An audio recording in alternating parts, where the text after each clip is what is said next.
প্রিয় লিসেনার্স, এখন যে ঘটনাটি আমি আপনাদের সাথে শেয়ার করতে যাচ্ছি, এই ঘটনাটি আমাদেরকে পাঠিয়েছেন একজন রেমিটেন্স যোদ্ধা ভাই, যার নাম আলামিন। তিনি বর্তমানে মালয়েশিয়াতে রয়েছেন, আর তার বাড়ি ফরিদপুর জেলার সালথা এলাকায়। আর ঘটনাটি মূলত এই ফরিদপুর জেলার সালথা এলাকার একটি গ্রামে ঘটেছে। সঙ্গত কারণে গ্রামের নামটি তিনি প্রকাশ করেননি। এই ঘটনাটি একটি পুকুর কেন্দ্রিক। তবে এই পুকুর কেন্দ্রিক ঘটনাটির কিছুটা বর্ণনা না দিলেই নয়, না হলে মূল ঘটনায় গেলে কিছু কিছু ক্ষেত্রে বুঝতে অসুবিধা হতে পারে। এই জন্য তিনি এই পুকুরের কিছু বর্ণনা আমাদেরকে দিয়েছেন। পুকুরটি অনেক পুরনো, আর এই পুকুরটি তালাফ নামে পরিচিত। পুকুরের দক্ষিণ পাড়ে অনেক আগে নাকি একটি অবৈধ সন্তান, যেটাকে বলা হয় কারো স্পর্শ ছাড়া জন্ম নেওয়া সন্তান, দেখতেও নাকি অদ্ভুত রকমের হয়েছিল। কিন্তু কাউকে কিছু জানতে না দিয়ে পুকুরের দক্ষিণ পাড়ে মাটিতে নাকি পুঁতে ফেলা হয়, এবং জীবন্ত অবস্থায় নাকি পুঁতে ফেলা হয়েছিল। অনেকেই অনেক প্রশ্ন করতে পারেন যে কারো স্পর্শ ছাড়া কিভাবে সন্তান হয়। আসলে যেই মহিলাটির এই সন্তানটি হয়েছিল, তার স্বামী অনেক আগে নাকি মারা গিয়েছিল, আর এই সন্তানটি হয় তার স্বামী মারা যাওয়ার 10 থেকে 12 বছর পর। কেন কিভাবে হয়েছিল, এটি একটি রহস্যময় ঘটনা হয়ে আছে গ্রামের সবার কাছে।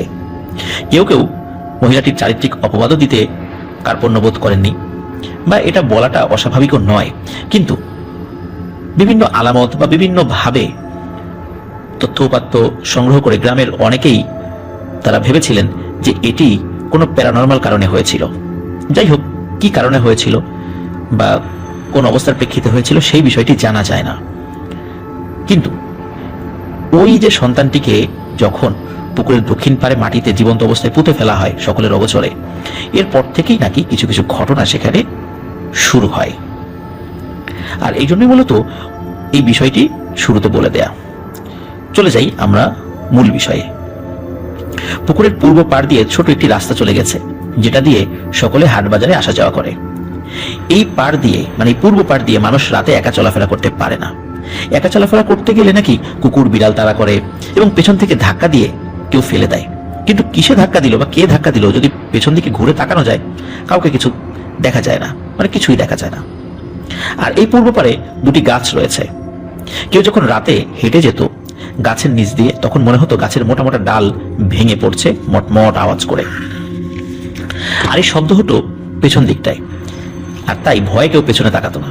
কিন্তু মজার বিষয় হলো, আর অদ্ভুত বিষয় হলো, সকালে গিয়ে দেখা যেত গাছের ডাল তো দূরের কথা, একটি পাতাও নিচে পড়েনি। এই কারণে সবাই এই পুকুরটাকে ভয়ঙ্কর রহস্যময় পুকুর বলতো। মূল ঘটনাটি 2010 বা 12 সাল এরকম একটি সময় শুরু হয়। এই পুকুরটি বহুদিন পরিত্যক্ত থাকার ফলে যিনি ঘটনা বলেছেন, মানে আলামিন ভাই, তার মামারা যারা আছেন, এই মামারা মানে কয়েকজন মামা আর কি, তারা ওই পুকুরটি লিজ নেন। পুকুরটির যিনি মালিক তার কাছ থেকে বছর চুক্তিতে লিজ নেন। আর পুকুরটি এই জন্যই লিজ নেওয়া হয়েছিল যে দীর্ঘদিন ধরে মাছ চাষ করা হতো না বা কেউ সেটি ব্যবহার করতো না। আর মালিক তিনি অবশ্য লিজ দিতে চাচ্ছিলেন না, তো মামারা অনেক জোরাজুরি করেন, যার কারণে তারা, মানে মালিক মামাদেরকে দিয়ে দেন। মামারাও কিন্তু পুকুর সম্পর্কে জানতো, কিন্তু তারা এইসব বিষয় খুব একটা পাত্তা দিত না। তারা চিন্তা করে যে এখন তো মাছ চাষ করে নাকি স্বাবলম্বী হচ্ছে, সুতরাং এত বড় একটা পুকুর এভাবে পরিত্যক্ত অবস্থায় পড়ে থাকবে, তো আমরা তো অনায়াসেই মাছ চাষ করে এখান থেকে ভালো প্রফিট করতে পারবো। এই কারণেই মূলত মালিকের কাছ থেকে ওই পুকুরটি লিজ নিয়েছিল 1 বছরের জন্য। আর এই আলামিন ভাই সঙ্গত কারণে মামার নামটি উল্লেখ করেননি। তো ওনার মামারা পুকুরে মাছ ছাড়ে, আর মাছ পাহারা দেওয়ার জন্য তারা ছোট্ট একটি ঘর তোলে, এবং এই ঘরটি তোলা হয় পুকুরের পশ্চিম পারে। পূর্ব পারে মূলত সমস্যাটা ছিল, মানুষ ভয় পেত, আর এই পশ্চিম পারে তারা ঘরটি তোলে। এই পশ্চিম পারে দুটি গাব গাছ রয়েছে, ওই গাব গাছগুলো অনেক পুরনো, আর এই গাছের নিচে মূলত ঘরটি তোলা হয়। তো মামা নিজেই পাহারা দিতেন। কয়েকজন মামা ছিল, তো এর মধ্যে যিনি ছোট মামা তিনি নিজেই পাহারা দিতেন, কেননা মাছ চুরি হওয়ার একটা ভয় ছিল। মাছ নাকি চুরি হয়ে যেত বা উধাও হয়ে যেত। অনেকে আবার বলতো, মানে এটা তাদের ধারণার বসে তারা বলতো যে মাছ নাকি পিশাচে খেয়ে ফেলতো। তো যাই হোক, মামারা জানতো যে পুকুরটি অনেক ভয়ঙ্কর, তবুও তারা এই কাজটি করেন, পুকুরটি লিজ নেন। এর মধ্যে ছোট মামা অনেক সাহসী ছিলেন, এই কারণে তিনি মূলত পাহারার দায়িত্বটা নেন। তো আস্তে আস্তে মাছ বড় হতে থাকে, আর সমস্যাও একটু একটু করে বাড়তে থাকে। সমস্যাগুলো ছিল এমন যে মামা যখন ওই ছোট্ট ঘরটিতে থাকতেন তখন কিছু আওয়াজ শুনতে পেতেন। একবার এমন একটা ব্যাপার শোনেন, সেটা হলো উনি রাত্রে ঘরে শুয়ে আছেন, হঠাৎ করে মনে হলো যে অনেক মানুষ একসাথে কথা বলছে, 10-12 জন মানুষ একসাথে কথা বললে যেরকম শোনায়। এবং পুকুরে জাল ফেলার পর ওই জেলে যারা, তারা যেভাবে কথা বলে, এই পাশ থেকে টান দে, এই পাশ থেকে টান দে, এই ভালো করে ধর, এই মাছ পড়েছে, বা এই নিচ দিকে একটু ভালো করে যেতে হবে বা ঠিক করতে হবে, এই ধরনের কথা বলছে। এই ধরনের কথাবার্তাই আমার ঘুম ভেঙে যায়। তখন মামা ভাবে যে নিশ্চয়ই মাছ চুরি করতে এসেছে, কিন্তু উনি ঘর থেকে সাথে সাথে বের হন না। যে ঘরটি বানানো হয়েছিল সেটি ছিল পাটখড়ির বেড়া, মানে পাটখড়ির বেড়া দিয়ে ঘর তৈরি করা হয়েছিল। উনি কি করেন, আস্তে আস্তে উঠেন, আস্তে আস্তে উঠে পাটখড়ির বেড়াটা ফাঁকা করে দেখেন কেউ নেই। তিনি অবাক হয়ে যান। মাত্র না অনেক মানুষের কথা তিনি শুনলেন, মনে হলো যে পুকুরে মাছ ধরার জন্য জাল ফেলা হয়েছে, মানে টানা জাল, যেটা ঘের জালও বলে বা টানা জালও বলে, যে এক পাশ থেকে ফেলে দুপাশ থেকে টানতে টানতে নিয়ে আসা হয়, পুকুরের মাঝখান থেকে যত মাছ থাকে সব এক ওই জালের মধ্যে চলে আসে। তো ওইরকম জাল ফেললে যে ধরনের কথাবার্তা হয় ওই ধরনের কথাই শুনেছিলেন, কিন্তু বেড়া ফাঁকা করে কাউকে তো দেখেন না। তাহলে এরা কোথায় গেল? তিনি চিন্তা করেন কি ব্যাপার, এরা কি মানে জাল নামিয়েছে নাকি নামানোর পায়তারা করছে। এই চিন্তা করে উনি টর্চ লাইট নিয়ে বের হন। তো বের হয়ে উনি খুব অবাক হন, দেখেন পুকুরের চারপাশে কাউকে দেখা যায় না। উনি টর্চ লাইট নিয়ে চারদিকে টর্চ মানে মারেন, আলো জ্বালিয়ে চারদিকে দেখেন, কাউকে দেখা যায় না। উনি পুকুরের চারদিকে কয়েকবার মানে চক্করও দিয়ে আসেন, কাউকে দেখতে না পেয়ে তিনি আবার শুয়ে পড়েন। এরপর কয়েকদিন তেমন কোনো কিছু হয়নি। এর 3-4 দিন পর রাত 2টো কি 3টার দিকে মামা একটি শব্দ শুনতে পান। সেটি হলো অনেকগুলো শেয়াল পুকুর পাড়ে ডাকাডাকি করছে। শেয়াল ডাকতেই পারে, সেটা বিষয় না। তো ওনার কাছে মনে হলো যে পুকুরের ভেতরে কেউ সাঁতার কাটছে। তো মামা চিন্তা করলেন যে পুকুরের মধ্যে কোনো চোর টোর নেমেছে, আর শেয়ালগুলো ওই চোরকে দেখতে পেয়ে ডাকাডাকি করছে। এই কারণে তিনি যেটি করেন, হাতে টর্চ লাইট নিয়ে বাইরে বের হয়ে যান। আর যেহেতু বাইরে শেয়াল ছিল, হাতে একটি লাঠিও নেন, মানে এক হাতে টর্চ লাইট আর এক হাতে লাঠি। তো উনি গিয়ে দেখেন যে পুকুরের চতুর্দিকে 15-20টা শেয়াল দাঁড়িয়ে আছে, ডাকাডাকি করছে, আর পুকুরের ভেতরে 7-8টা শেয়াল সাঁতার কাটছে। মনে হচ্ছে তারা মাছ খাওয়ার জন্য নেমেছে। তো উনি যেটি করেন সেটি হলো লাঠি দিয়ে শেয়ালগুলিকে তাড়া করেন। তো লাঠি দিয়ে তাড়া করার পর প্রিয় লিসেনার্স কি হতে পারে? হতে পারে এটাই যে শেয়ালগুলো দৌড়ে পালিয়ে যাবে, আর পুকুরের মধ্যে যে শেয়ালগুলো নেমেছে সেগুলো আবার উপরে উঠে দৌড়ে পালিয়ে যাবে, তাই না? কিন্তু না, এমনটা হয়নি। উপর দিকে যেই 15-20টা শেয়াল ছিল সেগুলো দৌড়ে পুকুরের ভেতরে নেমে আসে, আর পুকুরের ভেতরে যে শেয়ালগুলো ছিল সেগুলো পুকুরের ভেতরেই ছিল। নামার পরে সবাই একসাথে পানির মধ্যে ডুব দেয়। ভয়ানক ব্যাপার হচ্ছে যে একটি শেয়ালকেও তিনি আর দেখতে পান না। মনে হলো সকলে পানির মধ্যে মিলিয়ে গেল। উনি খুবই অবাক হন। তিনি চিন্তা করলেন কি ব্যাপার, আমি কি দেখলাম, আমি কি ভুল দেখলাম? তিনি আবার ওনার ছোট ঘরটিতে ফেরত আসেন, ঘুমিয়ে পড়েন। এর কয়েকদিন পর থেকে আরেকটি সমস্যা সৃষ্টি হয়। সেটি হলো উনি যখন শুয়ে থাকতেন, রাত যখন 1টা, 1:30, 2টো বা এরকম একটা সময় হতো, তখন ওনার এই পাটখড়ির বেড়ার উপরে নখের আঁচড়ের শব্দ পাওয়া যেত। কারণ পাটখড়ির বেড়ার উপর যদি আমরা 4 আঙ্গুল দিয়ে আস্তে আস্তে হাতটাকে এগিয়ে নিয়ে যেতে থাকি, তখন খটখট খটখট আওয়াজ হবে এক ধরনের। তো উনি ওই আওয়াজটা পেতেন। মনে হতো লম্বা আঙ্গুল বিশিষ্ট কোনো হাতের পাঞ্জা ওই পাটখড়ির বেড়ার উপর রেখেছে এবং হাত টেনে টেনে নিয়ে যাচ্ছে, এরকম আওয়াজ হতো। আবার কখনো মনে হতো ঘরের চালের উপরে ভারী কিছু একটা লাফালাফি করছে, কিন্তু লাফালাফি করলেও ঘর ভেঙে পড়তো না, কিন্তু ঘরটা কিন্তু দুর্বল ছিল। মনে হতো এখনই ভেঙে পড়বে, ঘর দুলতো, কিন্তু অন্য কোনো কিছু হতো না, ঘরটা স্বাভাবিক থাকতো। পরদিন সকালবেলা তিনি যখন বের হতেন দেখতেন যে না, ঘরের চাল একদম ঠিকঠাক, কোনো সমস্যা নেই। তাহলে এই ঘরের চালের উপর রাতের বেলা কে লাফালাফি করেছিল? তো এই ধরনের সমস্যা উনি প্রায় ফেস করতেন। তারপর যেহেতু সাহসী মানুষ ছিলেন আর জানতেন যে পুকুর পাড়ে কিছু সমস্যা রয়েছে, এই কারণে তিনি এই বিষয়গুলোকে আসলে সেভাবে পাত্তা দিতেন না। মাঝে বেশ কিছুদিন কোনো ধরনের কোনো সমস্যা হয় না। হঠাৎ এক রাতে একটি ভয়ানক সমস্যা সৃষ্টি হয়। এক রাতে রাত 11টা কি 12টা এরকম একটি সময়ে মামা ছোট্ট একটি বাচ্চার কান্নার শব্দ শুনতে পান। তিনি শব্দটিকে পাত্তা দেন না, কিন্তু আস্তে আস্তে কান্নাটি এত মায়াবী হয়ে ওঠে যে তিনি আর ঘরে থাকতে পারেন না। ইচ্ছাই হোক বা মনের ইচ্ছার বিরুদ্ধেই হোক, তিনি বেরিয়ে পড়েন যে কান্নার শব্দ কোথা থেকে আসছে। তিনি কান্নার শব্দ অনুসরণ করতে থাকেন এবং যতই কাছে যান শব্দ ততই বেড়ে যায়। একটি সময় একটি বাচ্চাকে তিনি আবিষ্কার করেন। তিনি দেখতে পান বাচ্চাটির বয়স আনুমানিক 3 থেকে 4 মাস হবে। একটি গাছের গোড়ায় বাচ্চাটি শুয়ে আছে এবং কান্নাকাটি করছে। তিনি যখন টর্চ লাইট নিয়ে ওই বাচ্চাটির কাছে যান, যখন টর্চ লাইট ওই বাচ্চাটির সামনে ধরেন, মানে টর্চের আলো জ্বালান, ফুটফুটে একটি বাচ্চাকে তিনি দেখতে পান। বাচ্চাটা কি ছেলে না মেয়ে সেটা বুঝতে পারছিলেন না, কারণ বাচ্চাটির গায়ে জামা ছিল, পরনে ছোট্ট একটি প্যান্ট ছিল।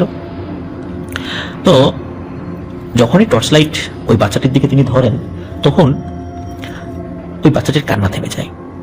বাচ্চাটি মামার মুখের দিকে তাকিয়ে মুচকি মুচকি হাসে। ওই সময় বাচ্চার হাসি দেখে মামার কাছে খুবই ভালো লাগে। মামা অনেক খুশি হয় ওই বাচ্চাটির মুখের হাসি দেখে, কিন্তু এই খুশিটা আসলে বেশিক্ষণ স্থায়ী হয় না। মামা চিন্তা করেন কার বাচ্চা এখানে কিভাবে এলো।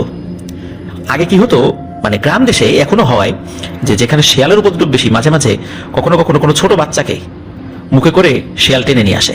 এই ধরনের ঘটনা কিন্তু হর হামেশাই আগে অনেক ঘটতো, এখন যদিও কম ঘটে। তো উনি চিন্তা করেছেন কোনো শেয়াল টেল আবার টেনে আনলো কিনা, কোনো ঘরের মধ্যে ঢুকে কোনো গরিব মানুষের বাচ্চা হয়তো বা ঘরের দরজা বা বেড়ার ফাঁক দিয়ে শেয়াল ঢুকে গেছে, উনি এই চিন্তা করেছেন। তো এই চিন্তা করে উনি ভাবেন যে তাহলে বাচ্চাটিকে কোলে নিয়ে যাই, দেখি আশেপাশে কোনো একটি বাড়িতে নিয়ে যাই, ডাকাডাকি করি, যেহেতু অনেক রাত ঘুমিয়ে গেছে, তারা হয়তো বা উঠলে বাচ্চাটিকে দেখলে চিনতে পারবে।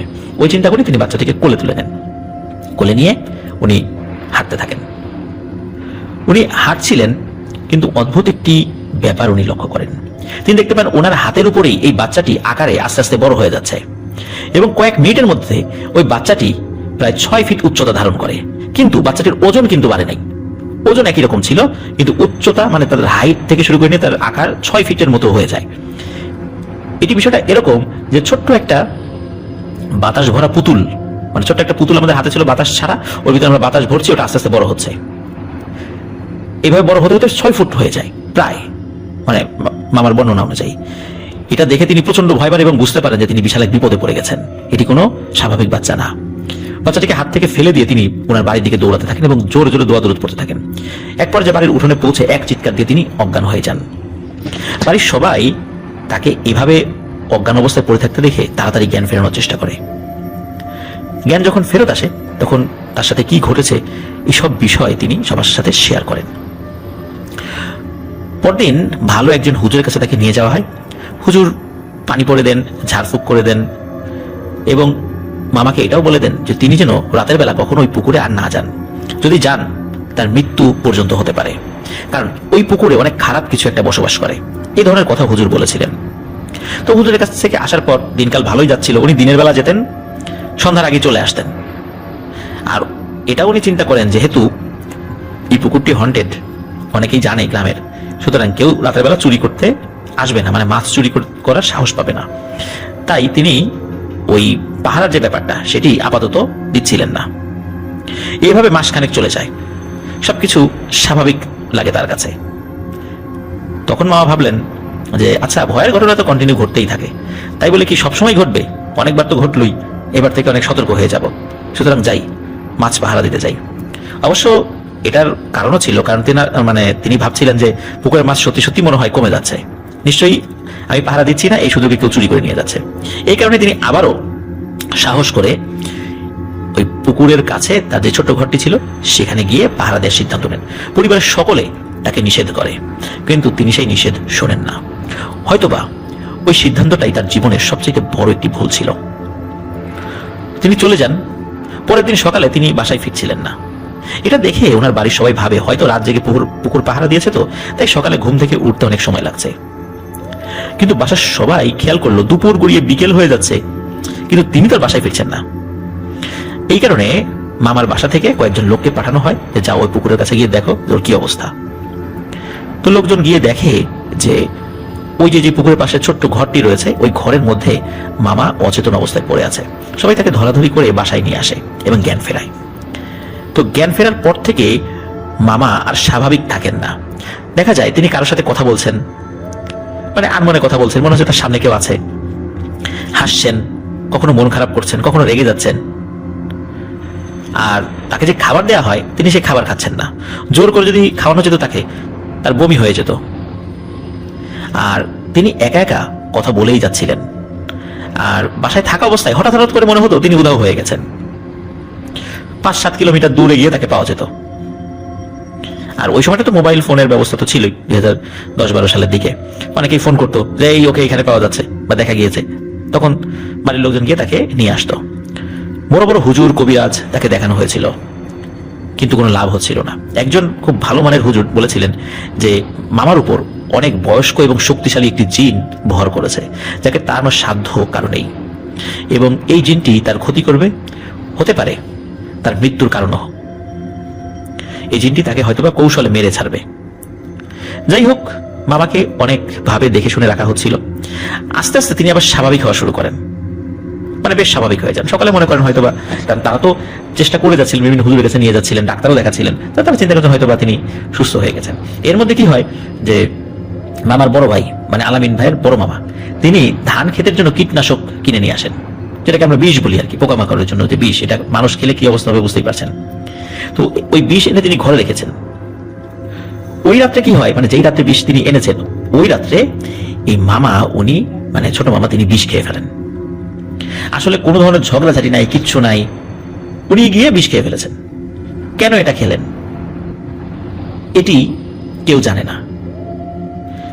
তো পরিবারের সদস্যরা যখন বুঝতে পারেন যে তিনি বিষ খেয়ে ফেলেছেন, তিনি ছটফট করা শুরু করেন, চিৎকার চেঁচামেচি শুরু করেন। তবে তার চিৎকার চেঁচামেচি শুনে স্পষ্ট বোঝা যাচ্ছিল যে তিনি ইচ্ছা করে বিষটি খাননি, নিশ্চয়ই অন্য কোনো ব্যাপার ছিল। তো পরিবারের সদস্যরা ওই রাতেই দ্রুত তাকে হসপিটালে নিয়ে যাওয়ার জন্য বের হয়ে যান, কিন্তু দুঃখজনক ব্যাপার হলো প্রতিমধ্যে মৃত্যুর কোলে তিনি ঢলে পড়েন। তো এভাবেই ওনার জীবনের সমাপ্তি ঘটে। এরপরে ওনার পরিবারের সাথে আর কোনো ঘটনা ঘটেনি। ওই পুকুরটি একটি হন্টেড পুকুর ছিল নিঃসন্দেহে। আর এই ধরনের পুকুরগুলো, এখানে গিয়ে কোনো ধরনের চাষাবাদ করা, মাছ চাষ করা, নিজে মাছ ধরতে যাওয়া বা এই সংক্রান্ত কোনো ব্যবসা বাণিজ্যের কাজে যাওয়া, সেটাও উচিত নয়। যেমনটি জুনিভূতের যে 3য় পার্ট, সেখানে আমরা দেখেছিলাম যে জুনির যেই আম গাছ রয়েছে, সেই আম গাছের পাশে একটি পুকুর ছিল। এই পুকুরে একজন মাছ ছাড়তে গিয়েছিল এবং তার পরিণতি কি হয়েছিল। প্রিয় লিসেনার্স, সবকিছু কিন্তু কুসংস্কার হয় না, কিছু কিছু কুসংস্কার, এটা সত্য। কিন্তু যদি কখনো শোনা যায় যে কোথাও এই ধরনের সমস্যা রয়েছে বা কোনো পুকুরে এই ধরনের সমস্যা রয়েছে, তাহলে আমাদের উচিত নয়, বা এটা উচিত হবে না আমাদের সেখানে গোসল করতে নামা, কাপড় কাচা, মাছ ধরা বা বাণিজ্য করার উদ্দেশ্যে সেখানে কোনো প্রজেক্ট করা। যদিও বা এটি প্রথম দিকে বোঝা অনেক কঠিন হয়ে যায়, কারণ জমির মালিক তিনি নিশ্চয়ই বলবেন না, বা পুকুরের মালিক তিনিও বলবেন না, বা বাসার মালিক তিনি নিজেও বলবেন না যে তার জমি, পুকুর বা বাড়ি হন্টেড, তাই না? যারা ওঠে তারা বুঝতে পারে, বা যারা ওইখানে কাজ করে তারা বুঝতে পারে। এই জন্য আমরা কোনো জায়গা নেয়ার ক্ষেত্রে, কোনো বাসা, জায়গা বা পুকুর, অ্যাটলিস্ট আশেপাশের মানুষের সাথে খুব সঙ্গোপনে সেই বিষয় সম্পর্কে তথ্য নেওয়ার চেষ্টা করবো ইনশাল্লাহ। যদি দেখি নেগেটিভ কিছু আছে, তাহলে সেই জায়গাগুলোতে কাজ করা ঠিক হবে না। এটি ছিল ঘটনা। আশা করছি এই ঘটনাটি আপনাদের ভালো লেগেছে।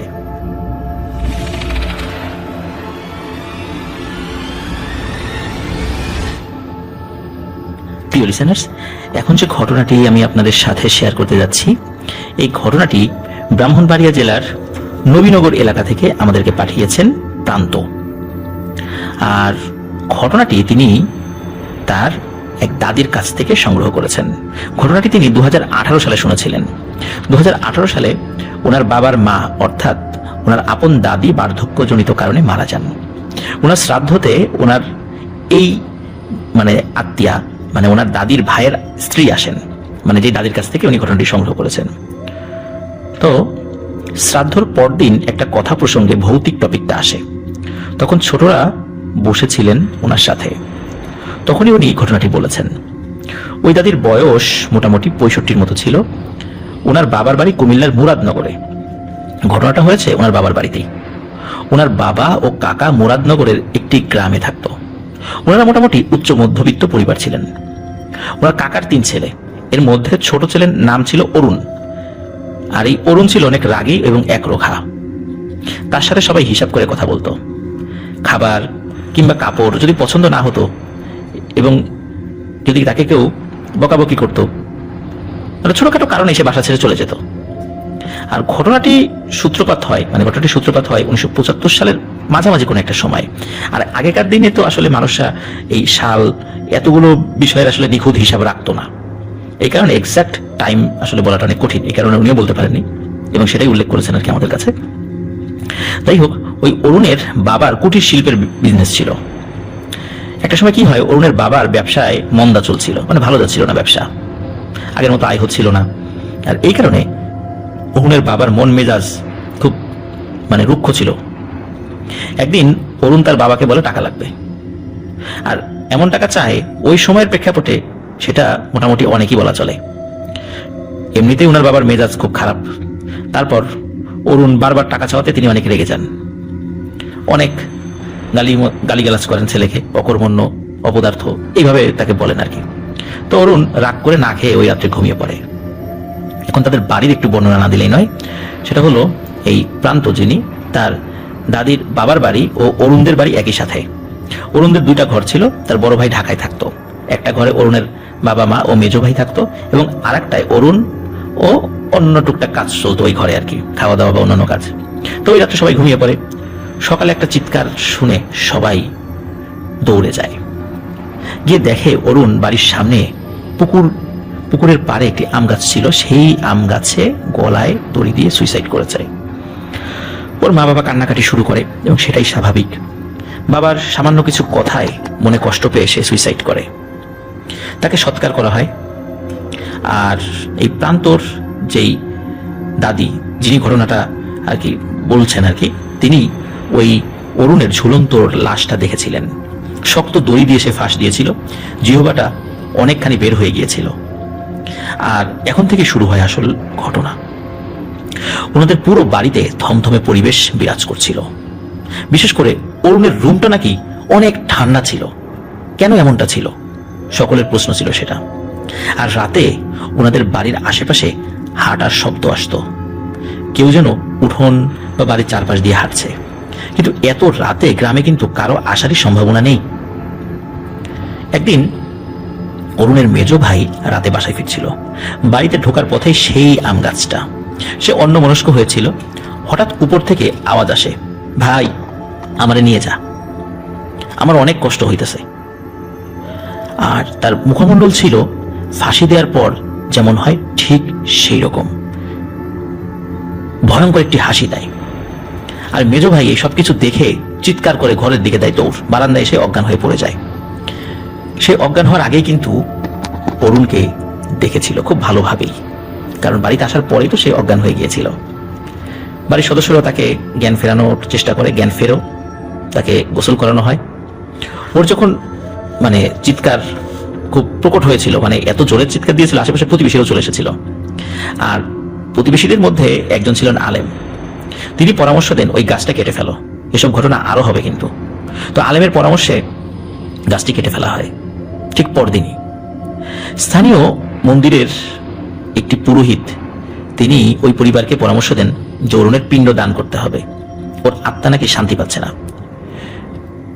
হিন্দু ধর্ম মতে মানে তাদের বিশ্বাস এটি, যেটি হচ্ছে যে মৃত্যুর পরে পিণ্ড দান অত্যন্ত গুরুত্বপূর্ণ। যদিও বা এটি 5 বছর বা 10 বছর, যত বছর ইচ্ছা পরে দেয়া যায়, কিন্তু এটা খুবই গুরুত্বপূর্ণ একটা জিনিস। অপমৃত্যু বা অন্য কোনো ভাবে যদি মৃত্যু হয় বা আত্মহত্যা করে, তাহলে সেই পিণ্ডদানটা যত তাড়াতাড়ি করা যায় সেটাই ভালো। এমনটাই প্রান্ত আমাদেরকে লিখেছেন। কিন্তু বিভিন্ন সমস্যার কারণে পিণ্ডদানটা বেশ কঠিন ছিল, মানে কঠিন হয়ে যাচ্ছিল এই পরিবারের জন্য। গাছ কেটে ফেলার পরেও উপদ্রব মনে হচ্ছে আরো বেড়ে গেছে। সন্ধ্যা হলেই ঘর থেকে যদি কেউ বের হয়, দেখতো অরুণ দাঁড়িয়ে আছে এবং বিশ্রী চেহারা দিয়ে একটা হাসি দিত। ওই ভয়ানক হাসিতে অনেকেই মানে সেন্সলেস হয়ে পড়ে যেত। একদিন অরুণের মা সন্ধ্যায় একা ঘরে শুয়েছিল, হঠাৎ ঘুম ভাঙতেই দেখে অরুণ তার পাশে শুয়ে আছে। অরুণ বলে ওঠে, মা আমারে নিয়ে যাও, কষ্ট হইতেছে আমার খুব। অরুণের মা এক চিৎকার দিয়ে অজ্ঞান হয়ে যান। বাড়ির অন্য সদস্যরা তার ঘরে ঢোকে, দেখে উনি সেন্সলেস হয়ে পড়ে আছেন। তখন ওই আলেমকে আবার ডাকেন, যেহেতু প্রতিবেশী ছিল, তো ওই আলেম এসে ওনাকে ঝাড়ফুঁক করে। তো এই ধরনের ঘটনা প্রতিনিয়তই বাসায় ঘটতে থাকে, বাড়ির মানুষগুলো অতিষ্ঠ হয়ে যায়। তখন অরুণের বাবা চট্টগ্রামের চন্দ্রনাথে পিণ্ডদানের সিদ্ধান্ত নেন। তখন বর্তমানের মতো যোগাযোগ ব্যবস্থা এতটা ভালো ছিল না। উনি নৌকা ভাড়া করে চন্দ্রনাথের পথে রওনা হন। নৌকা যখন রাতে চলছিল, নৌকার মাঝেই অরুণের বাবাকে বলে, ভাই, নৌকার ওই কোনায় কে যেন বসে আছে, নৌকাটা ভারী ভারী মনে হচ্ছে। অরুণের বাবা বুঝতে পারে যে ঘটনাটা কি হতে যাচ্ছে। তখন উনি ওনার মতো করে মন্ত্র জপতে থাকে এবং উনি ওই মাঝিকে বলতে থাকে, তুমি আল্লাহ খোদার নাম নাও, তুমি যেহেতু মাঝি মানে মুসলিম ছিলেন, বলে তোমার ধর্মের এই দোয়া দুরুদ আছে সেগুলো পড়তে থাকো। তো ওনারা অবস্থা বেগতিক দেখে ওই একটি গ্রামের কাছে নৌকা ভিড়িয়ে রাখে, যেখানে লোকালয় ছিল, আর দোয়া দুরুদ পড়তে থাকে। ওই রাত্রে তেমন কোনো সমস্যা আর হয়নি। পরদিন তারা জায়গা মতো পৌঁছে যায় এবং পিণ্ডদান করে। ওই রাতেই নাকি অরুণের মা স্বপ্নে দেখেছিল যে অরুণ দড়ি নিয়ে ওই আম গাছটাতে ফাঁসি দিচ্ছে। যাই হোক, পিণ্ডদানের পর এমন ঘটনা নাকি আর ঘটেনি। অরুণের বাবা ওই বছরই মারা গিয়েছিলেন, আর ওনার মাও পরের বছরে মারা গিয়েছিলেন। এমন কিছু বিষয় এখানে চলে আসে যেটা আমাদের সকলের মনেই প্রশ্ন আসে যে কত মানুষই তো আত্মহত্যা করে, তাহলে অরুণের বাড়ির লোকদের সাথে এমন ঘটনা কেন ঘটলো?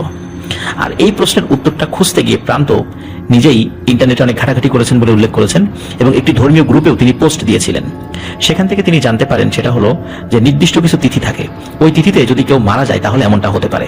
আত্মহত্যা করলেই যেমনটা হবে তা না, কিন্তু নির্দিষ্ট কিছু তিথি, এই সময় যদি কেউ সুইসাইড করে বা অপমৃত্যু হয়, তখন ওই লাশগুলোর সাথে এই ধরনের ঘটনা ঘটে। যার কাছ থেকে প্রান্ত ঘটনাটি শুনেছিলেন তিনি 2020 সালে মারা গেছেন। আর প্রান্ত বলেছেন যে ওনার যেই দাদি এই ঘটনাটি বলেছেন, তিনি তার ধর্মের অনেক ধর্মীয় রীতিনীতি মানতেন এবং উনি কখনো মিথ্যা কথা বলতেন না। তো আমাকে প্রান্ত বলেছেন যে ঘটনাটি 100% সত্য একটি ঘটনা। প্রিয় লিসেনার্স, আসলে এই ধরনের ঘটনা আমরা এর আগেও, মানে এই ধরনের আর কি, হুবহু এটা না, ধরনের ঘটনা আমরা পেয়েছি। তো এই বিষয়গুলোর ব্যাখ্যাও আমরা আগে বলার চেষ্টা করেছি যে সত্যি সত্যি যদি এমন কোনো অপমৃত্যু নির্দিষ্ট কিছু তিথিতে হয়ে থাকে, অমাবস্যা, পূর্ণিমা বা অন্যান্য বেশ কিছু সময়ে, গ্রহ নক্ষত্রের সাথে মিল রেখে বেশ কিছু সময়, এই বিষয়গুলোর হিসাব আমরা না জানলেও দুষ্টু চীনেরা কিন্তু খুব ভালো করেই জানে। তখন ওই লাশগুলো তারা তাদের জাদুবিদ্যার কাজে ব্যবহার করার জন্যই মূলত বিভিন্ন ধরনের সমস্যার সৃষ্টি করে।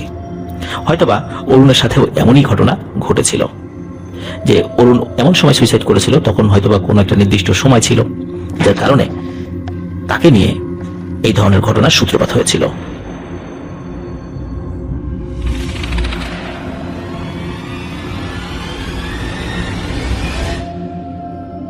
প্রিয় লিসেনার্স, এখন যে ঘটনাটি আমি আপনাদের সাথে শেয়ার করতে যাচ্ছি, ঘটনাটি খুবই অদ্ভুত একটি ঘটনা এবং ঘটনাটি এখনো রহস্যাবৃত। সত্যিকার অর্থেই আসলে কি ঘটেছিল যেটা আজ পর্যন্ত ঠিকভাবে জানা যায়নি। এক একজন এক এক রকম ভাবে বিশ্লেষণ করে। এমন একটি ঘটনা আমাদেরকে পাঠিয়েছেন সৈয়দ জাহিদ হাসান। ওনার বাড়ি চাঁপাইনবাবগঞ্জের গোমস্তাপুরের বাজারপাড়া নামক গ্রামে। বর্তমানে তিনি লেখাপড়ার জন্য রাজশাহীতে আছেন। আর এই ঘটনাটি তিনি তার মা এবং খালার কাছ থেকে শুনেছেন। এই ঘটনাটি ঘটেছিল ওনার নানির বাড়িতে, আর ওনার নানির বাড়ি চাঁপাইনবাবগঞ্জের সোনাইচন্ডী এলাকার কানুরা গ্রামে। সোনাইচন্ডী এলাকাটা সম্পূর্ণটাই বরেন্দ্র এলাকা। ঘটনাটি ঘটেছিল 2002 কিংবা 2003 সালের দিকে, এমনটাই উনি উল্লেখ করেছেন। এই ঘটনাটি ঘটেছিল কানুরা গ্রামের একটি সাধারণ পরিবারের একজন মেয়ের সাথে। সঙ্গত কারণে ঠিক নামটি, মানে অ্যাকচুয়াল নামটি প্রকাশ করা যাচ্ছে না, একটি ছদ্মনাম ব্যবহার করা হবে। কানুরা গ্রামটি খুবই ছোট। এই গ্রামটিতে 2013 সালে বিদ্যুৎ সংযোগ আসে। তার আগে সেখানকার মানুষ লণ্ঠন, কুপি এসব জ্বালিয়ে বসবাস করত। কিন্তু তার আশেপাশে সোনাইচন্ডী সদর এবং ধানসোড়া গ্রামে বিদ্যুৎ সংযোগ অনেক আগে থেকেই ছিল। তবে ঘটনার সময়কালে, অর্থাৎ 2002 বা 3 সালের দিকে হয়তো আশেপাশে কোথাও বিদ্যুৎ সংযোগ ওই সময় ছিল না। যে মেয়েটার সাথে ঘটনাটি ঘটেছে তার বাড়ির একটু বর্ণনা না দিলেই নয়। তাদের বাড়িটি মাটির তৈরি দোতলা বাড়ি এবং উপরে টিন দেয়া আছে। বাড়ির পেছন দিকে আবাদি জমি রয়েছে যেখানে ধান চাষ করা হয়। বাড়ির একদম সামনে একটি ছোট্ট পুকুর রয়েছে। সেই পুকুরটি এই পরিবারের নিজস্ব এবং সেখানে তারা মাছ চাষ করে। এই পুকুরের পাশে আরো একটি বড় পুকুর রয়েছে, আর এই বড় পুকুরটির শেষ প্রান্তে একটি চায়ের দোকান রয়েছে যেখানে অনেক মানুষের আনাগোনা হয় প্রতিদিন। বাড়িটির সামনে দিয়ে একটি মাটির রাস্তা চলে গেছে যেটি সোনাইচন্ডী এবং ধানসুরা গ্রামের মেইন রাস্তার সাথে সংযুক্ত। রাস্তার ঠিক ওপারে রয়েছে আরো একটি বড় পুকুর। পুকুরের এক পারের কাছে আছে সেই গ্রামের প্রধান গোরস্থান। গোরস্থানটির চারপাশে কোনো সীমানা দেওয়া নেই, বাড়িটির মেইন দরজায় দাঁড়িয়ে পশ্চিম দিকে তাকালে সেই গোরস্থানটি দেখা যায়। কানোরা গ্রামের সেই সাধারণ পরিবারটিতে যে মেয়েটি ছিল তার ছদ্মনাম উর্মিলা। উর্মিলা অন্য সব সাধারণ মেয়েদের মতোই ছিল, ভালোভাবেই সে বড় হয়েছিল। সে বিয়ের পর কানোরা গ্রামে এসেছিল। গ্রামের লোকজনরা বলতো উর্মিলার কাছে নাকি জিন আছে, কিন্তু তার সাথে জিনের সঙ্গে কোনো সংশ্লিষ্টতার প্রমাণ কেউ দেখেছে কিনা এটা কেউ বলতে পারে না। বিয়ের কিছু বছর পর তার দুটি সন্তান হয়, কিন্তু উর্মিলা একটি জটিল রোগে আক্রান্ত হয়ে পড়ে। কি রোগে সে আক্রান্ত হয়েছিল সেটি আমাদের জাহিদ ভাই বলতে পারেননি, কারণ তিনি আসলে জানতে পারেননি যে আসলে কি রোগে মেয়েটি আক্রান্ত হয়েছিল। তাকে বিভিন্ন জায়গায় নিয়ে ভালো ডাক্তার দেখানো হয়, কিন্তু তার রোগ ভালো হয় না। উর্মিলা ধরেই নেয় সে হয়তো আর বাঁচবে না। তাই সে তার পরিবারের লোকজনদের কাছে শেষ ওসিয়ত করে যায়। সেটি হলো তার মৃত্যুর পর তাকে যেন গোরস্থানের পাশে যে পুকুর রয়েছে এই পুকুরের পানি দিয়ে গোসল না করানো হয়। কিন্তু তার পরিবার তার কথায় পাত্তা না দিয়ে তাকে বাঁচানোর জন্য চেষ্টা চালিয়ে যেতে থাকে, আর এই ওসিয়তটি সে তার মাকে করে গিয়েছিল মূলত। যাই হোক, তারা শেষ পর্যন্ত রাজশাহীর একটি হসপিটালে ভর্তি করে। ডাক্তার তার চিকিৎসা করে, বিভিন্ন ধরনের টেস্ট করা হয়।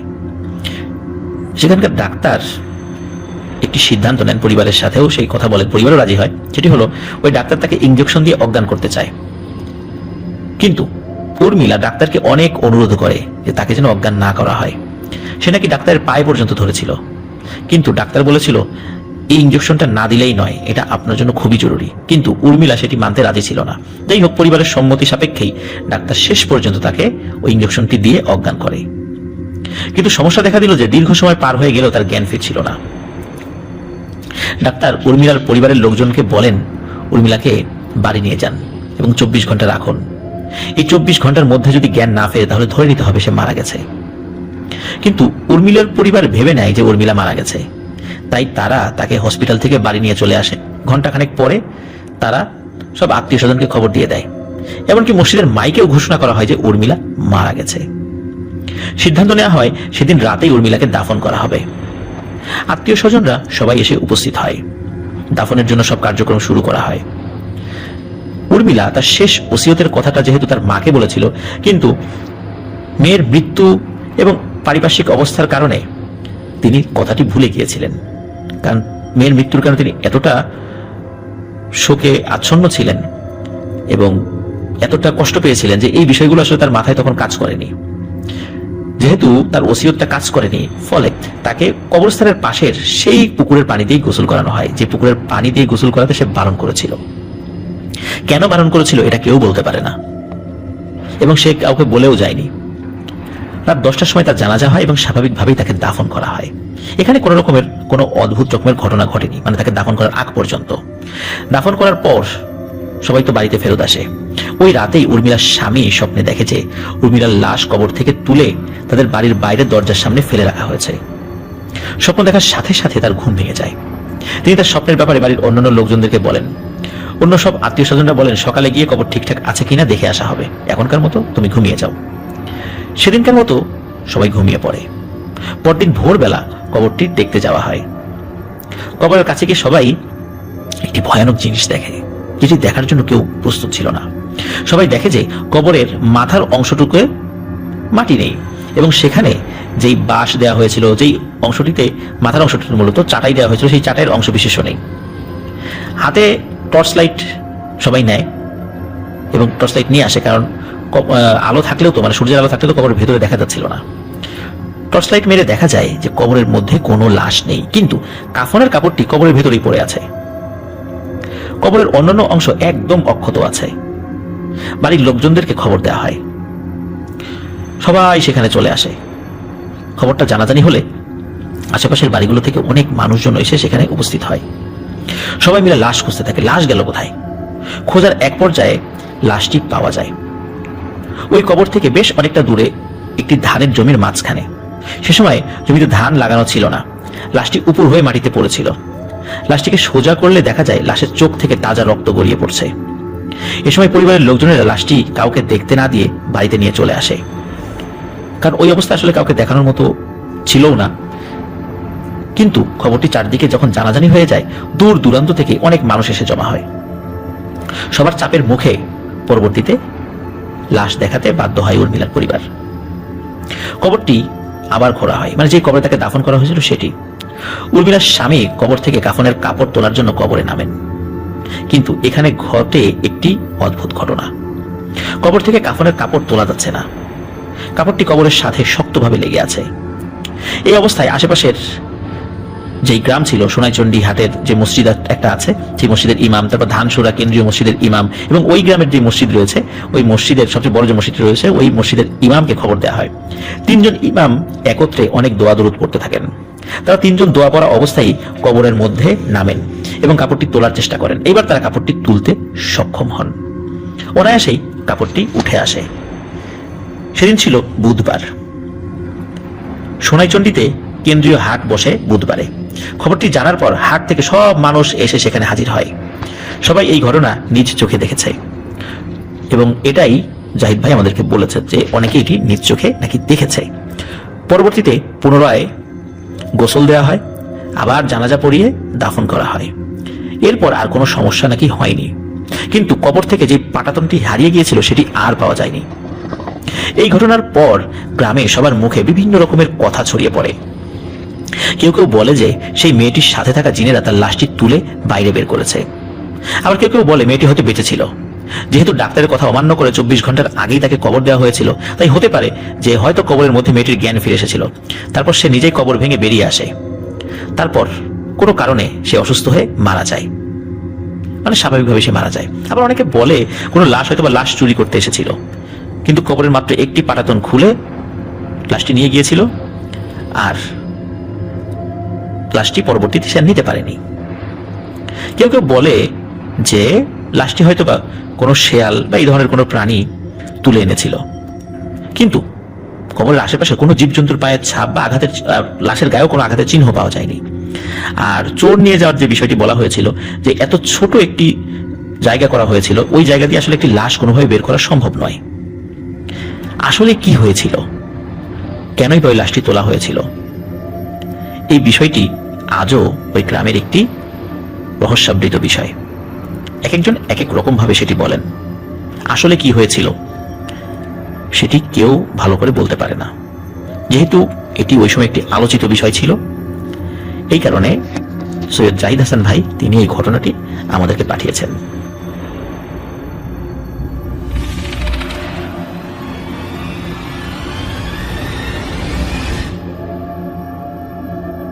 প্রিয় লিসেনার্স, এখন যে ঘটনাটি আমি আপনাদেরকে শোনাতে যাচ্ছি, এই ঘটনাটি আমাদেরকে পাঠিয়েছেন একজন ডক্টর, তার নাম ডক্টর আহসান হাবিব তরুণ। আর এটি আমাদেরকে পাঠানোর দ্বিতীয় ঘটনা। তিনি যেভাবে লিখেছেন আমি ওনার মতো করেই হুবহু সেভাবে পড়ার চেষ্টা করব, কারণ তিনি বেশ কিছু সুন্দর সুন্দর ব্যাপার লিখেছেন যেটা আমার কাছে খুব ভালো লেগেছে, যেটা ওনার মতো করে বললেই সেটা আরো ভালো হবে বলে আমার কাছে মনে হচ্ছে। তিনি যেভাবে লিখেছেন, ঘটনার শুরুতেই আমি একটা কথা বলতে চাই, সেটা হচ্ছে বিশ্বাস আর অবিশ্বাস নিয়ে। আমরা যারা মুসলিম আছি তারা তো সবাই বিশ্বাস করি জিন জাতির কথা, কারণ পবিত্র কোরআনে একটি সূরা তাদের নামে নাজিল হয়েছে। সুতরাং আমাদের ধর্মীয় বিশ্বাস তথা ঈমানের অবিচ্ছেদ্য একটা অংশ হয়েছে সেটা। অন্যান্য ধর্মীয় গ্রন্থে এই জাতি সম্পর্কে কম বেশি ধারণা দেয়া আছে বলে আমি অল্প বিস্তর জানি। এই গেল আস্তিক ব্যক্তিদের দিকটা। এখন আসি আরেকটি দিক, যারা নিজেদেরকে বিজ্ঞান নির্ভরশীল হিসেবে দাবি করেন। তারা সবকিছু বিজ্ঞান দিয়ে ব্যাখ্যা করতে চান, সবকিছুর একটা বস্তুগত বা জড়গত একটা প্রমাণ চান। কিন্তু আমরা যদি একটু ঠান্ডা মাথায় চিন্তা করি, তাহলে আমাদের খুব ছোটবেলার বিজ্ঞান শিক্ষাকে কাজে লাগিয়েই আমরা জিনিসটা ব্যাখ্যা করতে পারি। সেটাই যে যারা বস্তুগত বা জড়গত একটা প্রমাণ চান, তাদের উদ্দেশ্যে বলতে চাই মহাশূন্য বা স্পেস, এইটা তো বস্তুগত বা স্থানগত কিছু নয়।